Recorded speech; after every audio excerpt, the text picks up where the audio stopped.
Саламатсыздарбы, урматтуу көрөрмандар. Түз ободо актуалдуу маек берүүсүн көрүп жатасыздар. Бүгүн биздин студиянын коногу эпидемиология боюнча врачы Азим Кыргызбаев. Саламатсызбы, Азим? Саламатсызбы. Азыр биздин коом акыркы кезде кичине саясатташып кетти окшойт. Кандай дейсиз? Ковид жөнүндө деле эми ар кандай маалыматтар чыгып атат соц тармактарда да. Бирок эмнедегир мындай тышкы көрүнүш боюнча көп мындай маани бербей атабыз. Кандай дейсиз? Көбүнчөсү ошо негизи бул жана эмен албадык белек. Биз башында башталган кезде биз чектөө киргизип, эметкенде ошол кезде элдер мисалы коронавирус деп көп эске алып түшкөн да, чектөөнү алып салгандан кийин уже унутуп да калдык да көбүнчө коронавирустучу. Бирок акыбал оор десек болот, Акыбал эми оор деп да айта албайбыз, жеңил деп да айта албайбыз да. Коронавирус менен ооруп, коронавирус оорусуна чалдыккандар да чыгып атат. Өзүңүздөр билгендей уже биздин министрликтин сайтында дагы чыгарып атабыз, канча киши ооруп чыгып атат, канчасы анын коронавируска жабыркап кайтыш болгондордун да санын да чыгарып атабыз. Бул күнүнө чыгып атат. Эми кандай десем, аябай оорулушту деп да айта албайбыз, аябай түштү деп да айта албайм. Бирок биз даяр болуш керекпиз ар дайым, туура? Ар дайым даяр болуш керек. Жана башындагы жанакыл биз өздүк гигиенаны, жанакыл расстоянияны сакташ керек дегендин баарын эске алып эле ошону унутпашыбыз керек да. Көбүнчө азыр унутуп калдык да. Азим мырза, азыр ушу вакцинация боюнча ар кандай маалыматтар чыгып атат. Качан башталат? Кайсы вакцинаны Кыргызстан пайдаланат деп ошол боюнча маалымат бере кетесизби? Азыр бизде социалдык тармактарда аябай көп болот. Бирөөсү албайбыз, бирөөсү алат деп элечи. Азыр биздин республика бул именно кайсыл вакцинага токтодук деп биз чек коюп элекпиз. Бул вакцинаны алабыз депчи. Неге дегенде азыр бизге мисалы глобалдык альянс вакцинациясы бар, Gavi деп коебуз. Алар бизди COVAX механизмине киргизгенде 2019-жылдан баштап биз ошого кирип, ушул COVAX механизминин үстүндө иштеп атабыз. Бул COVAX механизми деген эмне? Бул деген бизге натыйжалуу жана эффективдүү жана могул температуралык режим жагынан жакшыраак вакцинаны тандап биз өлкөгө алып келүү деген да деп айтсак болот. Бул механизм бизге аябай жардам берет. Бул механизмге 80ден ашуун өлкө кирген. Анын ичинде да биз киргенибизге бул аябай жакшы. Неге дегенде бүткүл дүйнөлүк саламаттык сактоо уюмунун тарабынан жакшы деген вакцинанын биз тандап, ар бирин тандап туруп, өзгө эң эле жакканын, жакшы болгон биздин өлкөгө натыйжалуу жакшы болгонунчу жана жарандарга эң эле мындай тез таасири жок вакцинаны тандап алып келүүгө биздин мүмкүнчүлүгүбүз бар. Эми азыр көбүнчө ушу эки вакцинанын ортосунда мындай чечими чыгарабыз деген маалымат да бар да. Спутник же Pfizer. Буну негизи мындайча айтсак болот да, жана көбүнчө социалдык тармактарда бул суроону көтөрбөйүштү да. Министр здравоохранения отказался, жанакыл эмени Pfizerден же кайра Спутникке эметти деп. Биз мындай бир чечимге келе элекпиз. Именно Спутникти алабыз же Pfizerди алабыз депчи. Биз азыр тандоонун үстүндө турабыз. Аябай чоң рабочий группа деп коебуз. Ошол топ азыр үстүндө иштеп жатат азырчы. Ушул именно ошо COVAX механизмин жана Вират деп коебуз, ошондой программалар менен иштеп биз карап атабыз эң эле натыйжалуулугун. Жакшы вакцинаны тандап атабыз да азырчы. Биз толугу менен айта албайбыз. Именно ушул вакцинага токтодук, бул вакцинаны отказ бердик депчи. Негеден азыр тандоонун үстүндө эле турабыз да. Ал үчүн атайын муздаткычтар да керек, туурабы? Ал да бир топ каражат керек. Ал үчүн ошо туура айтасыз, муздаткыч керек. Анткени бул вакциналарды эме эле чыгып атпайбы? Көбүнчөсү булар мисалы түрү ослабленный болуп калат да, буларга деген аябай ультра холодовой муздаткычтар керек болуп калат да, -70тен өйдө болупчу. Биз ошондуктан биз ошо механизм үстүндө турабыз, иштеп карап атабыз. Мүмкүн бул мынчалык минусовой температурадагы муздаткычтар кереги жок болуп калат. Ошондуктан биз тандоодобуз да. Жана атайын ошо иштөө тобу бар, рабочий группа деп коебуз. Алар дагы азыр бизде бул муздаткычтардын ошол көлөмүн, натыйжалуулугун жана холодовать деп коебуз да. Бул негизи вакцина холодовый цептен турат. Холодовый цеп аябай эффективдүү болсо, биз вакцинаны алып келип, биз жарандарга коркпостон сая алабыз да. Ошондуктан биз бунун үстүндө иштеп атабыз. Канча бизге муздаткыч керек? Биз бунун холодовый цепин көтөрө алабы же көтөрө албайбы деп азыр ошонун үстүндө иштеп жатабыз.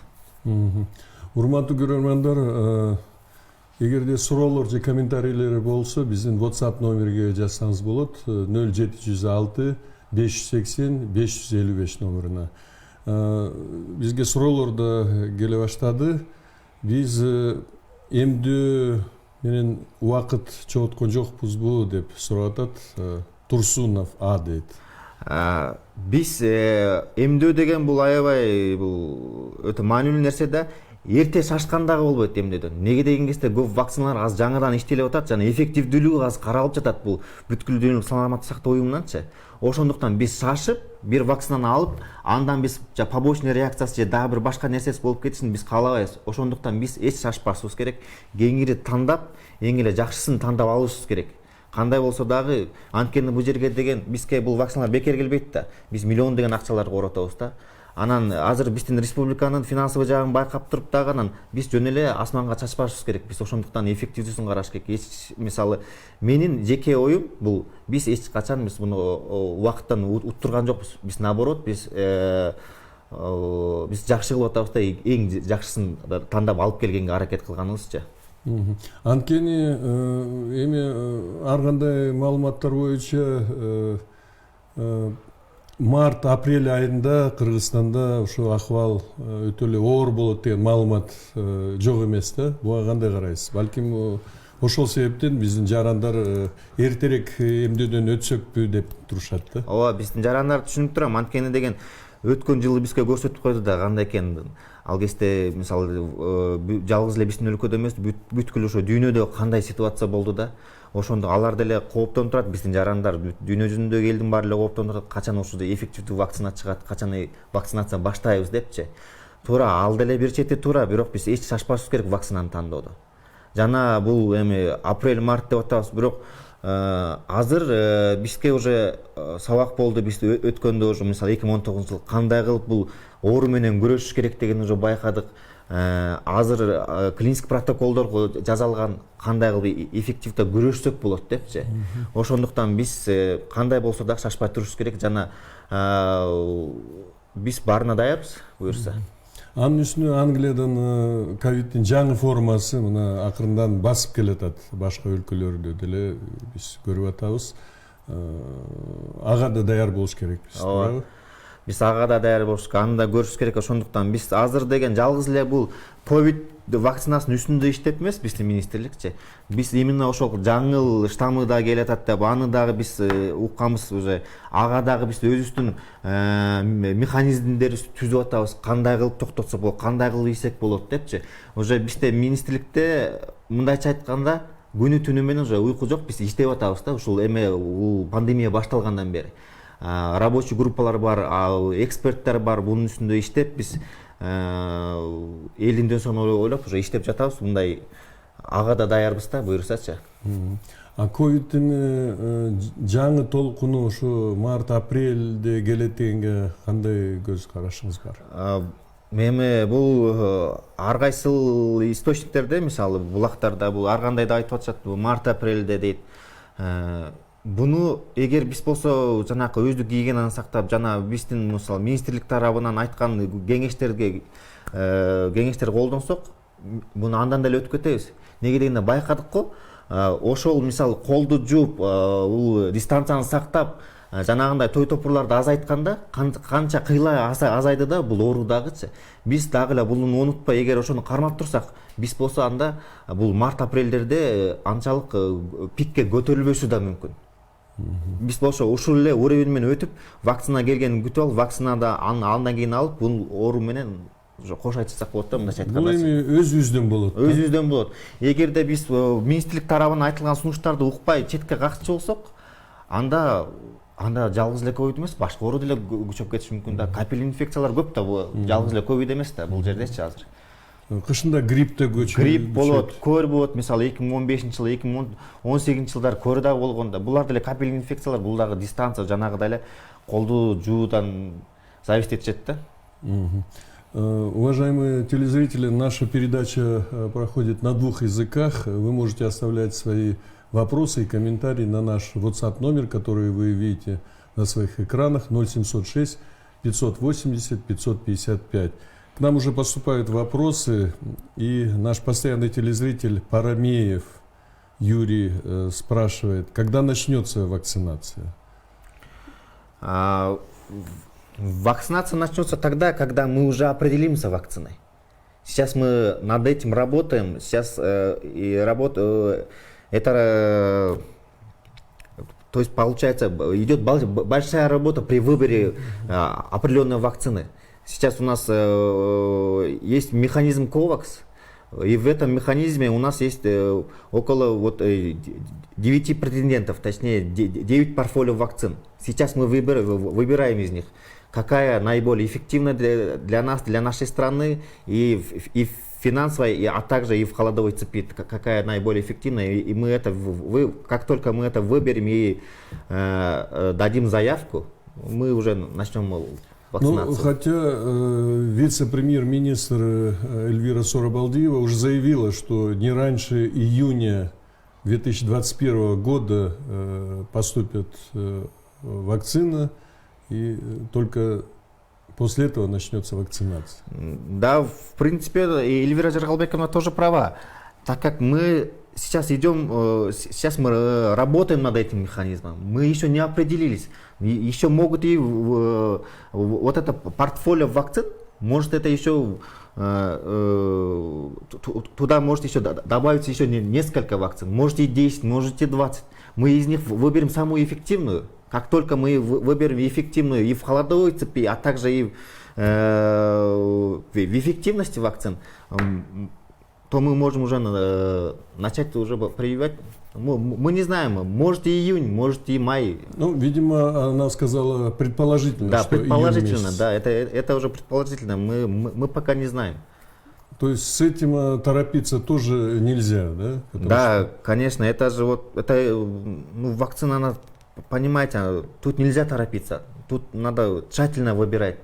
Это коронавирусная инфекция, она новая, и вакцины от него тоже новые, надо тщательно выбирать. Семите Ибраимов Караколдон сурап атат да, июньда вакцинация башталса, ага чейин жаңы толкун келсе кандай болот депчи. Биз өйдө эле айтып өткөндөй, биз ошол ал толкунга биздин министрлик тарабынан уже биз даярдык көрүп атабыз. Ал жөнүндө дагы өзүнчө биздин топтор бар, саламаттык сактоо министрлиги жана бул департамент Госсанэпиднадзордук иш алып барып атышат. Бул жаңы толкунга даярдык көрүшүп, жанагыдай средства индивидуальной защиты деп коебуз, алардан бери даярдык көрүп, уже топ баарын уже биз план менен уже жазалып атат. Жана бул негизи мындай да, бизде кыргыздарда бир организация жашаш керек болду деп кое беришет да, бирок ар бир адамдын өзүнөн, эгер биз өздүк гигиенаны сактап, дистанцияны сактап, министрлик тарабындагы берилген сунуштарды, ошо кеңештерди четке какпасак, экинчи толкун деле болбой деле калышы мүмкүн да. Азыркы акыбалдачы, мисалы той аштар деле мындай азайган жокко менин оюм боюнча, анткени мен деле көрүп жүрөм да. Кыргыз болгондон кийин ошо азайбайт окшойт да бул тойлорчу. Кыргыздар мындай сактанбайт да эмне же кайталанбайт деп ойлойбу. Ошо көбүнчөсү мындай деп атышат да, мен мындай деп мен уктум да. Мен болсо ооругам дейт да. Мен уже тойго бара берсем болот, мага жукпайт депчи. Ал жукпаса да кача ал переносчик деле болуп калышы мүмкүн да, башка бирөөгө жугушу мүмкүн. Ошондуктан мындай кайдыгерлик карабаш керек өзүңдүн ден соолугуңа да, жана сени курчап турган адамдарга дагычы. Мен болсо бер жактан эле жүрдүм да, кантип жукпайт депчи, бир жолу бардым, кантип жукпай калсын депчи. Көбүнчө кишилер мындай болгон. Көбүнчө кишилер именно ошо той топурлардан жугускандар да. Көбүнчө, эгер статистиканы алсак, көбүнчө ошол жерден жугуп келип атышат да. Негедир аны биздин Кыргыз Республикасынын жарандары ушун четке кагып атышат да. Эми башкалар деле той аш өткөрүп атпайбы? Мен эмне үчүн өткөрбөйм деген да ой бар да. Ошондой болуп атат, просто мындай жалпак ойлонбошубуз керек да, кеңири ойлонушубуз керек да, жалгыз эле өзүбүздүн ойлобой, тегерек жетишти ойлонсок мындай деле болбойт да. Из Бишкека спрашивает, удастся ли нам избежать летний пик повтора, дейт? Удастся, если мы все это будем соблюдать.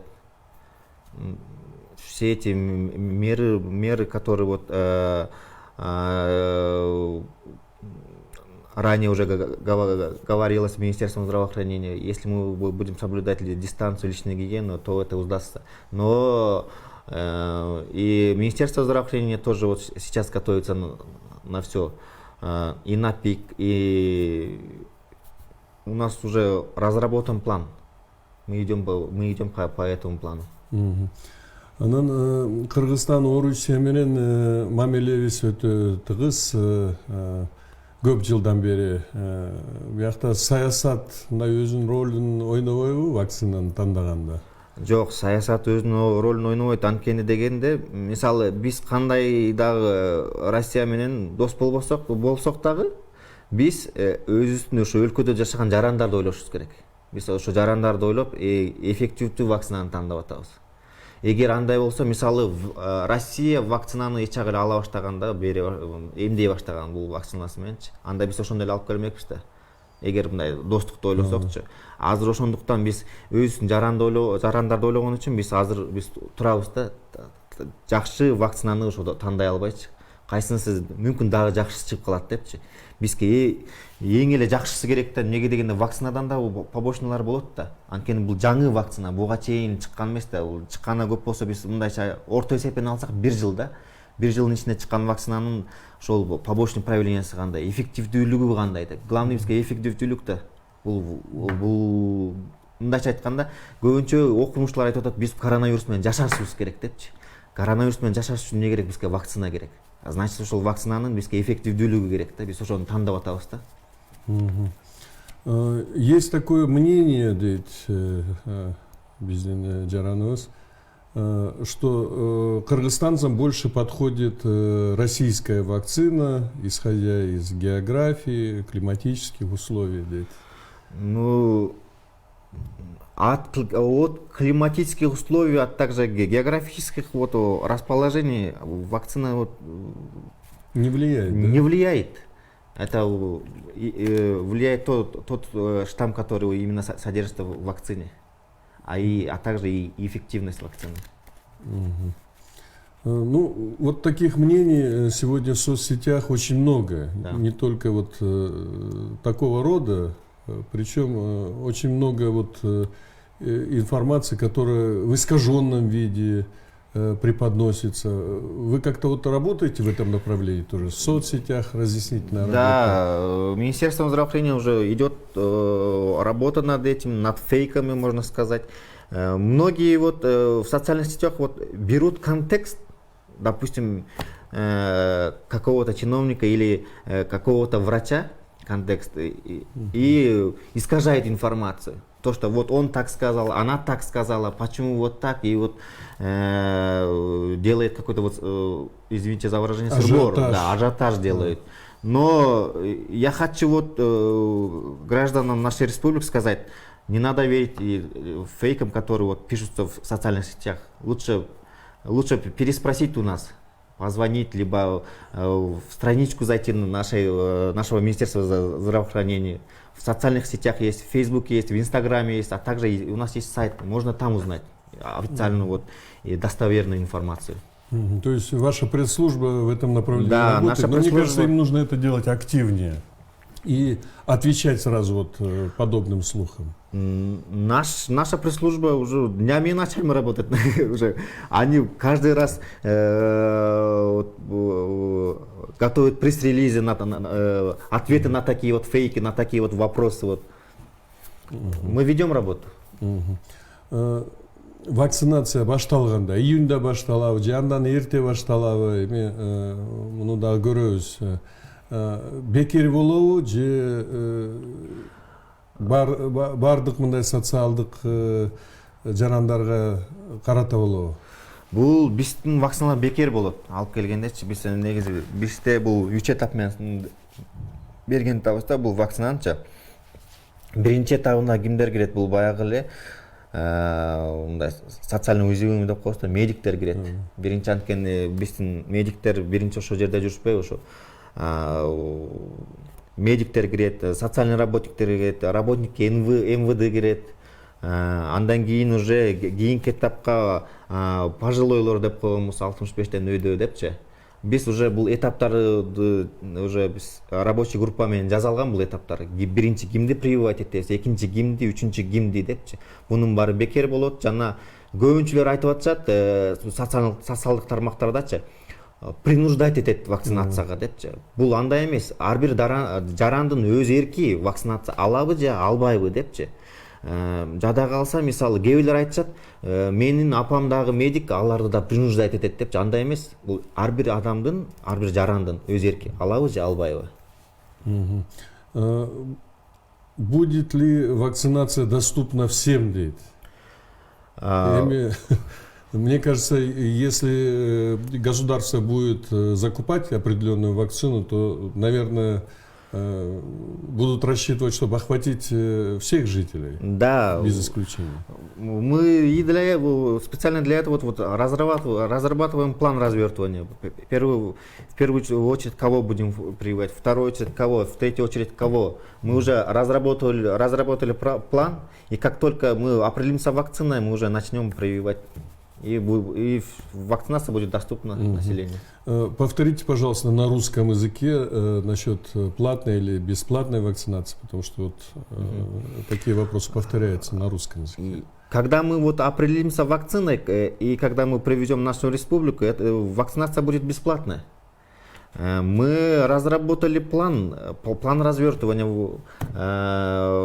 коронавирусной вакцины. То получается, мы в первую очередь будем прививать медицинских работников, социальных работников, работников МВД, а в вторую очередь идет уже пожилые люди, и в третью очередь там люди с социально ограниченностью. И вакцинация будет доступна всем и бесплатно. И идет вот в социальных сетях многие пишут то, что вот вакцинацию принуждают, будут принуждать. Но это не так, это каждый гражданин решает, он будет ли получать или нет. Но лучше, наверное, получить вакцину. Конечно, лучше получить, чем переболеть и вот это все. Да, потому что последствия, наверное, могут быть разными, если не привиться вовремя. Да, тоже вот в медицинских сайтах пишут то, что вот те, которые переболели вакциной, точнее коронавирусом, получается башка органдарына жабыркатып атат депчи. Влияет на другие органы. Да, влияет и на другие органы. Поэтому лучше привить, лучше получить вакцину, чем переболеть. Ну и сейчас вот про грипп тоже спрашивают наши телезрители. Есть ли сейчас в достаточном количестве вакцины от гриппа в Кыргызстане, в регионах? Есть в достаточном количестве. До этого уже мы Министерством здравоохранения закупили в октябре, по-моему, месяце 2019 года и начали вот прививать тех групп, которые вот подлежат вакцинации. Получается, это тоже те же самые вот медики, наиболее уязвимые, да? Наиболее уязвимые группы населения. Сейчас у нас в регионах есть, по-моему, вакцина от гриппа. Надо позвонить в департамент Госсанэпиднадзора, чтобы это уточнить. Именно вам надо сказать, в каком регионе живете, в какой области, в каком айылном аймаку относитесь, и спросить, есть ли там вакцина или нет. Она платная или бесплатная? Она бесплатная. Спасибо. Вот пишут нам из Тохмока, говорят, что у нас в поликлинике сказали, что вакцина от гриппа платная. Надо уточнить на этом. Если Может быть, это в частных клиниках платное? в частных клиниках, конечно, платное. Надо уточнить именно куда они звонили. Куда обращались? Да, конкретно, куда они вот конкретно обращались. Если вы можете, позвоните мне или в департамент Госсанэпиднадзора, мы уточним. Мгм. Ну, мы обязательно после эфира перешлем вам номер нашего телезрителя, и вы уже можете лично ответить. Ну, наше время, к сожалению, подошло к концу. Вопросов очень много поступают, даже вот звонки идут в студию. Сейчас заседает комиссия, да, при Минздраве. Можете сказать, какие вопросы рассматриваются? Понятно, что решения, наверное, еще нет. В каком направлении комиссия работает? Насчет этого я не могу сказать. Позже будет пресс-релиз насчет этого.